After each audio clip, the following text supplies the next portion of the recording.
Hello everyone, welcome to psycho study YouTube channel. I am Yudhveer, your mentor. और आज हम बात कर रहे हैं HPSC assistant professor subjective exam की।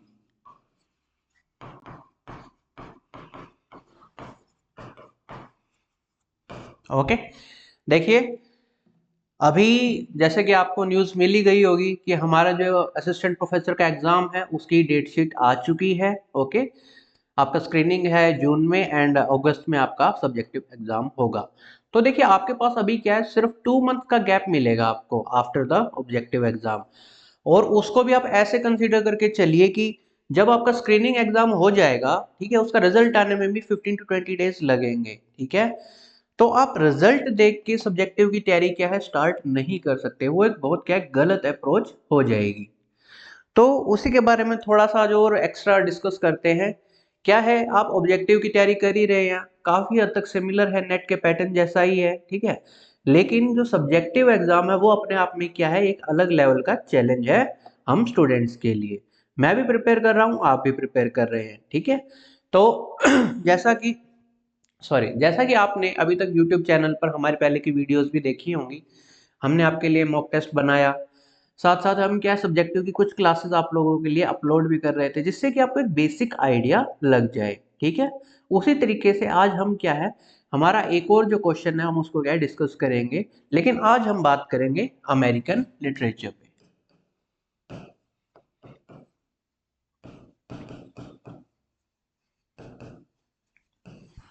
ओके, तो अब यहाँ पर क्या है, देखिए, बहुत सारे टॉपिक्स हैं, सभी टॉपिक्स आपको कवर करने हैं। अब यहाँ पर सबसे ज्यादा मेजर जो इशू है वो है राइटिंग स्टाइल। ठीक है, एंड द फॉर्मेट, कि हमें एक फॉर्मेट को अटेन करना है। ठीक है, और हमें पूरा जो आंसर का स्ट्रक्चर है वो बनाना है।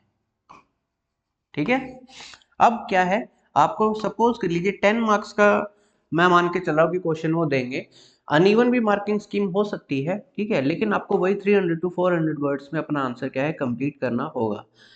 अब एक और इशू जो मैं डिस्कस कर लेता हूँ साथ साथ, कि क्वेश्चन जो होंगे, ठीक है, वो उतने सिंपल नहीं होंगे जितने वो, ठीक है, आपको लग रहा है कि भी सिंपल पूछेंगे, जरूरी नहीं है ये चीज। ठीक है, वो एग्जामिनर या फिर जो आपका पेपर सेटर है उसके मूड पर डिपेंड करता है।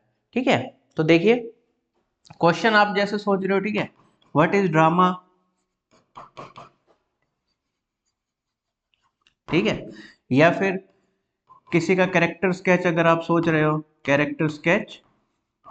ठीक है, किसी भी आप कैरेक्टर का ले लीजिए। ठीक है, एक्स वाई जेड जो भी आपको समझ आ रहा है। ठीक है, एक्स वाई जी, ऐसे क्वेश्चन नहीं होंगे। मैं आपको एक छोटा सा सैंपल और दिखाता हूँ। आपने मॉक टेस्ट में क्वेश्चन देखे हैं। ओके, हमने और भी बहुत सारे क्वेश्चन बनाए, हमने पीजीटी के लिए बनाया, आपने तब भी चेक किए होंगे। अब कुछ नया देखो आप लोग, क्वेश्चन आपके ऐसे भी दिख सकते हैं। ठीक है, बिकॉज इसको आप मीडियम लेवल का ही मान के चले, इससे भी हार्ड क्वेश्चन क्या है आपके एग्जाम में आ सकते हैं। ठीक है, this one is not hard, सिर्फ इसकी जो लैंग्वेज है वो आपको थोड़ा सा क्या प्रॉब्लमेटिक लग सकती है। ठीक है, तो इसी के लिए, ठीक है, एक बार आप क्वेश्चन देखिए, मैं साइड हो जाता हूं, लीजिए एक रीडिंग। सॉरी, तो यहां पर हेडिंग से आप थोड़ा सा आइडिया लगा सकते हो हम क्या है, competing visions in the American Renaissance. Question American Renaissance पर ही है, लेकिन आप क्वेश्चन देखिए। ठीक है, 4 to 5 लाइन्स में आपको क्वेश्चन दे सकते हैं। ठीक है, बहुत सिंपल सी बात है। ऐसे ही काफी सारे क्वेश्चंस क्या है, हमने इसका पेड बैच बनाया हुआ है, हमने आपको इतनी बार बताया। ठीक है, आप अभी भी क्या है ज्वाइन कर सकते हैं, you still have 5 months. Okay, और जो आपका ऑब्जेक्टिव एग्जाम है, ऑब्जेक्टिव भी वो क्या है कोर्स में साथ में ही एडेड है, तो ये आपका एक कंप्लीट बैच है। ओके, तो आप उसकी प्रिपरेशन कर सकते हैं। और हाँ, अगर आपकी ऑब्जेक्टिव की प्रिपरेशन अच्छी है तो आपके लिए मॉक टेस्ट भी अवेलेबल है, आप उनको भी ले सकते हो। ठीक है, अब देखिए, एक बार आपको क्वेश्चन पढ़ के और सुना देता हूं। The American renaissance of the 1850 was less a unified movement than a productive tension between competing literary visions। अब क्या है, ये स्टेटमेंट थी। अब क्या करना है, discuss this statement with reference to at least, at least कम से कम तीन मेजर राइटर उस पीरियड के, ठीक है। और क्या करना है साथ में, analysing how their work both harmonise, क्या करेंगे, harmonise with and challenge contemporary literary developments, ठीक है। तो दोनों चीजों पे कैसे उन्होंने क्या है काम किया है, ठीक है, इन दोनों चीजों पे कैसे इनके जो मेजर राइटर्स के वर्क्स है, ठीक है, करते हैं। तो ये क्या है, ब्रॉडर एस्पेक्ट पे क्या है, एक राइटर से ना पूछ के, एक राइटर का एक वर्क ना पूछ के उन्होंने यहाँ पर क्या किया कि जो क्वेश्चन है उसको बांट दिया, ठीक है। और उसके बाद में क्या है, आपसे सारी चीजें जोड़ के एक ही क्वेश्चन में पूछ ली। अब सपोज कीजिए यही क्वेश्चन आपका 10 मार्क्स में आए, ओके। टाइम हम इतनी बार बात कर चुके, आपको पता आपको मिलेंगे मैक्सिमम 10 to 12 मिनट्स पर क्वेश्चन अगर आप पूरा पेपर अटेम्प्ट करने जाते हैं तो, ठीक है। मैं इस क्वेश्चन से, वही बात है, ये मत सोचना कि मैं आपको डरा रहा हूँ, ठीक है।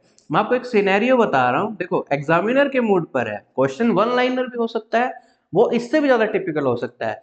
क्वेश्चन ये 4 to 5 लाइन्स में है तो भी ये क्या हमारे लिए आसान हो सकता है अगर हमारा एनालिसिस और हमारी स्ट्रेटेजी अच्छी है, हमारी प्रिपरेशन और प्रैक्टिस अच्छी रही है तो, ठीक है। तो ज्यादा से ज्यादा प्रैक्टिस तो देखो आपको करनी ही पड़ेगी, और ज्यादा हेल्प चाहिए तो आप बैच ज्वाइन कर सकते हो, ठीक है। लिंक्स वगैरह आपको डिस्क्रिप्शन में मिल जाएंगे। बाकी आपके सपोर्ट के लिए मोबाइल नंबर तो है ही, आप कभी भी कांटेक्ट कीजिए, हम आपके लिए अवेलेबल हैं, ठीक है। देखिए क्वेश्चन पर आते हैं, स्टार्ट करते हैं। अब यहाँ पर अमेरिकन रेनेसां की बात हो रही है, अगर एक छोटा सा आइडिया लेना हो हमें इस क्वेश्चन को सॉल्व करने के लिए तो वो यही है। आपको बात करनी है 1850 के आसपास की ही, ठीक है। तो जो तीन राइटर आप ले रहे हो, क्या मैं उसमें एक वोल्ट विटमैन को ले सकता हूँ? सिमिलरली आपके पास वहां पे बहुत सारे राइटर हैं 1850s के अराउंड में, रेनेसां में, ठीक है। तो आप उनको क्या पिक करके, जिनके वर्क्स ज्यादा हाईली इन्फ्लुएंशियल हैं, ठीक है, और उन्हीं वर्क्स से, ठीक है, एग्जांपल लेके आपको क्या है ये आंसर अपना, ठीक है, ड्राफ्ट करना है, ओके। आई होप आपको इजी लगा होगा। स्टार्ट किया जाए, चलिए। The American Renaissance of the 1850s thrived not as a unified movement, but through creative tensions between different literary approaches. Writer of this period navigated competing impulses between romanticism and realism, individualism and community, creating unique American voices। कि वो उस time के जो writers है वो क्या कर रहे थे, वो हर चीज पर क्या है बराबर ध्यान दे रहे हैं, ठीक है, इक्वल एम्फेसिस क्या है हर चीज पर दिया जा रहा है। Best example,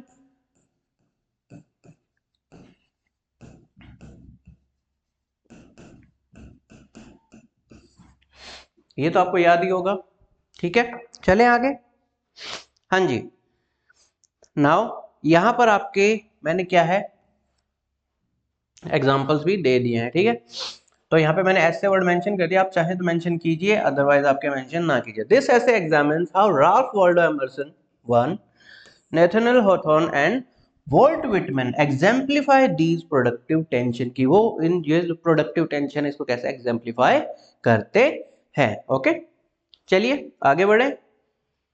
Emerson and transcendental idealism. अब एक चीज देखो, एक क्वेश्चन था, ठीक है, क्या यहाँ पर आपको नेट स्टैंडर्ड याद नहीं आ रहे कि जब हम नेट की प्रिपरेशन करते हैं, जो नेट के पेपर में क्वेश्चन आते हैं, एक ही क्वेश्चन में वो क्या 8-8 राइटर तक पूछ लेते हैं। यहाँ तो फिर भी 3 ही राइटर पूछे हैं, और 3 राइटर के क्या है जो मेजर वर्क्स है वही पिकअप करने हैं, okay.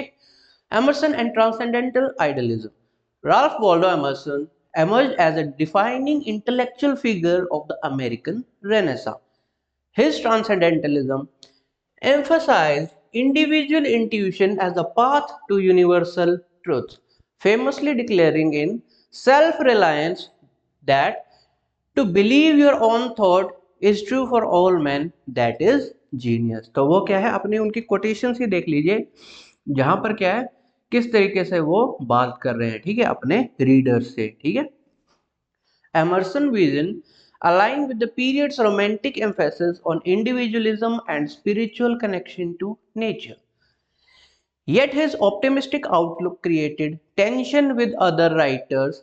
His celebration of unfettered individualism contrasted with the psychological complexity in Hawthorne's work and the social concern of other writers like Margaret Fuller and Henry David Thoreau. आसपास के सारे writers हमने pickup किए और हमने क्या है कैसे उनका नेचर से कनेक्शन है, ठीक है, कैसे उनका जो ऑप्टिमिस्टिक आउटलुक है, ठीक है, उसने अदर राइटर्स के साथ में क्या है क्या किया, टेंशन क्रिएट की। हमें यहाँ पर जो सारे जो कंसेप्ट्स हैं उनको क्या है साथ में लेके चलना पड़ेगा। Okay, keep in mind this answer या फिर ये जो क्वेश्चन है, ठीक है, उतना हार्ड नहीं है। अगर आपको मूवमेंट अच्छे से पता है, उसके साथ के राइटर्स पता है, ठीक है, किसकी इन्फ्लुएंस कितनी थी, अगर ये चीज आपको पता है, आप आराम से थोड़ी सी प्रैक्टिस के साथ में क्या है इस आंसर को आराम से फॉर्म कर सकते हैं। ठीक है, चलें आगे। देखिए, Hawthorne and moral complexity sorry, अब मैं एक चीज और बता दूं, जब क्वेश्चन कॉम्प्लेक्स होता है ना, तब आप लोग एक काम किया करो, हेडिंग्स का यूज कर लो, लेकिन हेडिंग्स आपके फेवर में जाए। ऐसा ना हो कि हेडिंग कुछ और है और नीचे जो 4-6 लाइनें आपने लिखी हैं वो क्या है हेडिंग से मैच ही नहीं हो रही, वो फिर आपके फेवर में ना जाके वो आपके अगेंस्ट जाएगा। ठीक है, चलिए।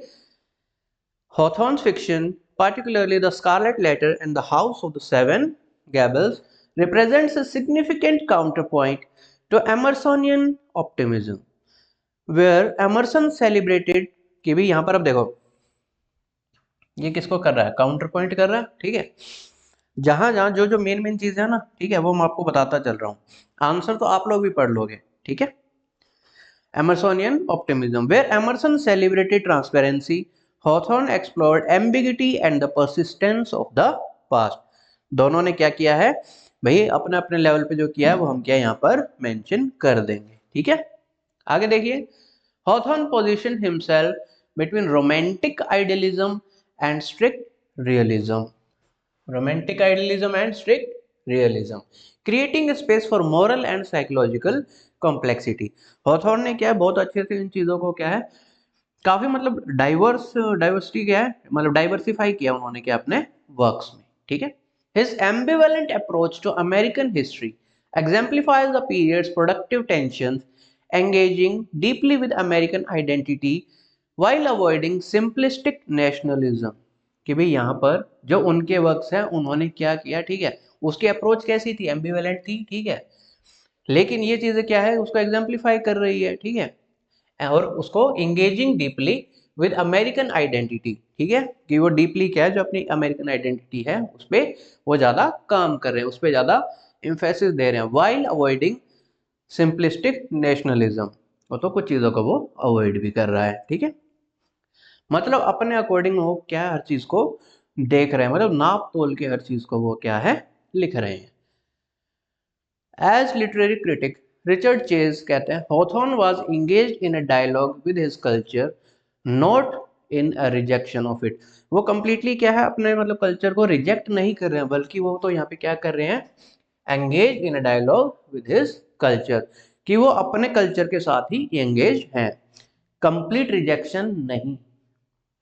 This balanced stance allow him to explore moral questions that transcendentalism often seem to bypass। कि कुछ चीजें जो ट्रांसेंडेंटलिज्म बाईपास कर रही है, ठीक है, वो यहाँ पर क्या है उन चीजों को एक्सप्लोर कर रहे हैं। ठीक है, यहाँ पर एक चीज और ध्यान रखना, डिफरेंस ऑफ पर्सपेक्टिव है। ठीक है, पर्सन टू पर्सन आ ही जाता है, मेरा पर्सपेक्टिव कुछ और है, आपका कुछ और होगा। सिमिलरली जब हम इन राइटर्स को डिस्कस कर रहे हैं, तीनों का जो पर्सपेक्टिव है वो क्या है आपको सिमिलर नहीं मिल सकता। ओके, तो पर्सपेक्टिव्स तो आपके वेरी करेंगे करेंगे। आगे देखिए, Walt Whitman and democratic visions. अब जो लीव्स ऑफ ग्रास की हम बात कर रहे थे, प्रेजेंट्स अनदर डिस्टिंक्टिव विजन, एक और विजन हमें देखने को मिला। ठीक है, with in the American renaissance, Whitman embraced Emerson's call for original American poetry while developing a radically different voice and form। Perspective, ठीक है, इनका लिखने का तरीका कुछ और है, ठीक है, बाकी राइटर्स का लिखने का तरीका कुछ और होगा। ठीक है, वही डिफरेंस तो उन्हें, ठीक है, अलग अलग लेवल्स पर लाकर रखता है। ठीक है, His free verse and democratic inclusiveness broke with poetic conventions। कि यहाँ पर उन्होंने क्या, ये वाले जो क्वेश्चंस हैं, ठीक है, ये तो बैच में है ही, कि यहाँ पर हमने बहुत बार बात की है बैच में कि भी कैसे हमें जो आपके डिकिंसन की पोइट्री है, विटमैन की पोइट्री है, फ्रोस्ट की पोइट्री है, किन किन अलग अलग लेवल्स पर क्या है बात करती हैं। ठीक है, तो ये आप वहां पे देख सकते हैं। चलिए आगे। While connected to transcendentalist ideals, Whitman transformed them through his focus on body, sexuality and everyday American life। कि उनका ध्यान ही किस चीज पर ज्यादा था कि भी कैसे वो अपने लोगों से कनेक्ट कर सके। ठीक है, अगर आपको याद आ रही है सॉन्ग ऑफ माई सेल्फ, ठीक है, ओके, इस तरीके से कितनी ही पोएम्स है। ठीक है, फिर चाहे वो प्रेसिडेंट के लिए जो उन्होंने पोएम लिखी थी, व्हेन द लिलियक्स लास्ट, जो है, ठीक है, सिर्फ मैं एक पर्टिकुलर एग्जांपल ले रहा हूँ कुछ पोएम्स के, जस्ट अ सेकंड प्लीज। हाँ जी, तो इस तरीके से क्या है, आप अलग अलग एग्जांपल दे सकते हैं। और जब भी आप अपना आंसर तैयार कर रहे हैं ना, तो उसके बारे में 1 से 2 मिनट पहले अच्छे से सोच लो। आप लिखते लिखते मत सोचिएगा, पहले ही अपना क्या है एक ब्लूप्रिंट बना के रखें और फिर क्या उसी को फॉलो करें। तभी मैं कह रहा हूँ आप हेडिंग्स का यूज कर सकते हो। हेडिंग से काम थोड़ा आसान हो जाता है कि हम क्या है बाउंड हो जाते हैं कि हमें इसी रेफरेंस में लिखना है, और कितना लिखना है वो आपके ऊपर है। ठीक है, और वो सिर्फ प्रैक्टिस से ही आएगा। अभी से प्रैक्टिस स्टार्ट करोगे तब आप सब्जेक्टिव एग्जाम की डेट आने तक सोचना कि हाँ आपकी तैयारी हुई है। 1.5 मंथ में राइटिंग सेशंस कंप्लीट नहीं होंगे। ठीक है, बाकी आपके ऊपर है, ज्यादा से ज्यादा प्रैक्टिस कीजिए। और चलिए आगे बढ़ते हैं। As he declared, I am the poet of the body and I am the poet of the soul। कि मैं I am the poet of body and I am the poet of a soul। Important coat है, आप अपने लिए notes में लिख के रख सकते हो। His celebration of ordinary people and language contrasted with the more restrained work of contemporaries। कि उनके जो वर्क्स हैं, ठीक है, कि जैसे वो ऑर्डिनरी पीपल को सेलिब्रेट कर रहे हैं और जो उनकी लैंग्वेज है वो क्या है बाकी राइटर्स के साथ, ठीक है, बाकी जो उनके कंटेम्परेरीज हैं उनके साथ में क्या कर रही है, कॉन्ट्रास्ट में आ रही है। ठीक है, Whitman simultaneously celebrated American democracy, celebrated American democracy, साथ में चैलेंज इट्स फेलियर। सही को सही बोलना, गलत को गलत बोलना। ठीक है, जहां जो चीजें सही है उनको, ठीक है, उनकी आप तारीफ करो, जो गलत है उसको आप चैलेंज करो। ये विटमैन थे। ठीक है, challenge to achieve equality, that this tension between celebration and critique. आ गया ना टॉपिक, वापस से हम घूम फिर के वहीं पे। ठीक है, tension between celebration and critic reflects the complex relationship between American Renaissance writers had with their national culture। यही छोटे मोटे कन्फ्लिक्ट, ठीक है, यही जो टेंशन है क्या है राइटर्स की और नेशनल कल्चर के बीच में चल रही थी। ठीक है, आई होप ये आपको समझ में आया होगा। सिंपल क्वेश्चन है, ठीक है, सिर्फ जो कन्फ्लिक्टिंग पार्ट है, जो टेंशन वाले पार्ट है, सिर्फ आप उनको मेंशन कीजिए और कैसे राइटर्स ने क्या है इसको अपने वर्क्स में दिखाया है आप वो भी मेंशन कर सकते हो। ठीक है, these diverse voices were not merely speaking past one another but engaging in implicit and sometimes explicit dialogue। दोनों तरह के डायलॉग मिलेंगे, implicit, explicit, both। okay, Melville critically reviewed Hawthorne's work। Whitman responded to Emerson's call for American poet। ठीक है, देखो हर कोई एक writer दूसरे राइटर के लिए कर रहा है। ठीक है, मेलविल आए हॉथॉर्न के लिए, विटमैन ने एमरसन को, ठीक है, Whitman responded to Emerson's call for an American poet. Fuller, ठीक है, Fuller edited transcendentalist publications while developing feminist critiques of prevailing social structures. कि यहाँ पर वो क्या कर रहे हैं यहाँ पे जो फुलर है उन्होंने क्या इसको, इसके जो पब्लिकेशन है उसमें क्या वो खुद एक क्रिटिक थी। ठीक है, तो उन्होंने क्या है जो फेमिनिस्ट क्रिटिक पार्ट है उस पर उन्होंने काम किया।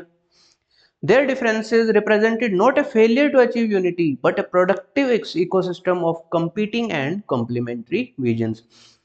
जब तक हमें, ठीक है, कॉम्प्लीमेंट और कंपीटिंग स्पिरिट नहीं मिलेगी, ठीक है, हम लोग भी तो क्या कर रहे हैं एग्जाम में, हमें भी तो क्या करना है, कॉम्पीट ही तो करना है एक दूसरे से। ठीक है, ओके, तो इसीलिए जो हमारा वे ऑफ राइटिंग है, जस्ट अ सेकेंड, हमारा जो वे ऑफ राइटिंग है वो क्या है, थोड़ा सा डिफरेंट तो होना चाहिए ना, डिफरेंट एंड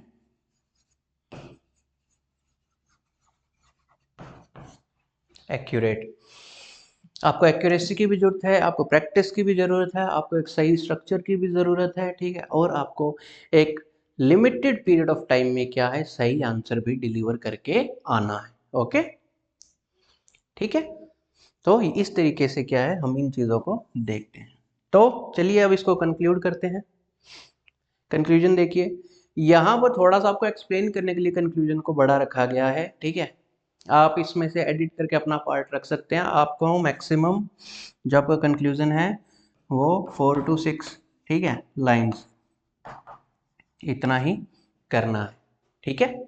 चलिए, the American renaissance emerges as a dynamic field of productive tensions rather than a unified movement.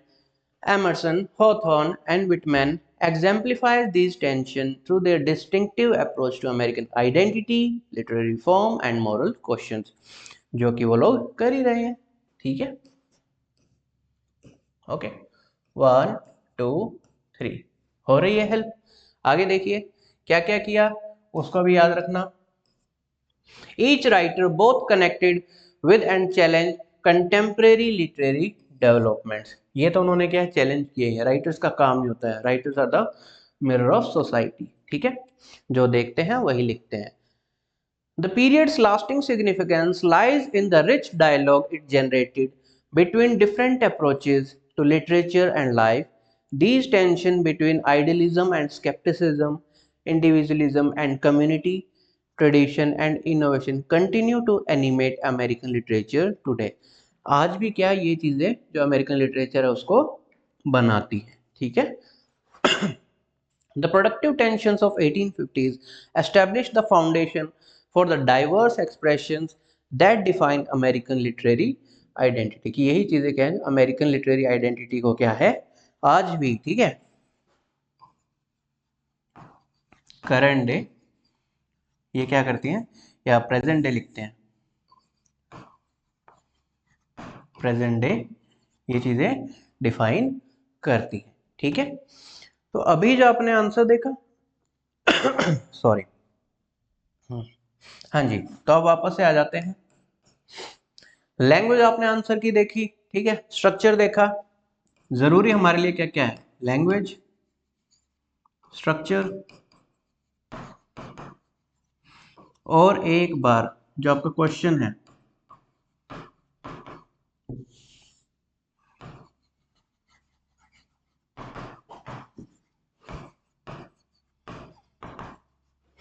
ये तो आपके लिए सबसे जरूरी है। सबसे पहले यही देखना है कि आपसे पूछा क्या गया है, और आपको स्ट्रिक्टली क्या है, बड़ा बड़ा लिख देता हूं, स्ट्रिक्टली फॉलो व्हाट इज, ठीक है, strictly follow what is asked, ठीक है, इससे ज्यादा दूर ना जाएं, पास पास रहें, ठीक है। और सही क्या है, जो पूछा गया एग्जैक्ट वही बता के आओ, जितने आपकी वर्ड लिमिट है, और एल्स 300 to 400 words is the optimal limit you are going to follow in your answer, ठीक है। एग्जाम में इसी पैटर्न को आप फॉलो कीजिए। बाकी बहुत सारे हमने क्या है, नए नए क्वेश्चन, इससे हार्ड भी, ठीक है, थोड़े इजी भी, सभी चीजें क्या साथ में चलती हैं। ना पूरा पेपर हार्ड आएगा, ठीक है, ना पूरा पेपर इजी आएगा, ठीक है। इजी आ गया तो फिर तो सबका सिलेक्शन हो जाएगा। इसीलिए ठीक है, बहुत सारे क्वेश्चन हैं हमने बात की है, उनके लिए आप बैच ज्वाइन कर सकते हैं, ठीक है, एनरोल कर सकते हैं। अभी भी ज़्यादा देर नहीं हुई है, लेकिन खुद की प्रिपरेशन को ज़्यादा डिले मत कीजिए। अभी से प्रैक्टिस करेंगे तब आपको अगस्त तक क्या है एक फ्रूटफुल रिजल्ट देखने को मिलेगा, ठीक है। तो चलिए मिलते हैं नेक्स्ट क्लास में, आज के लिए इतना ही, थैंक यू।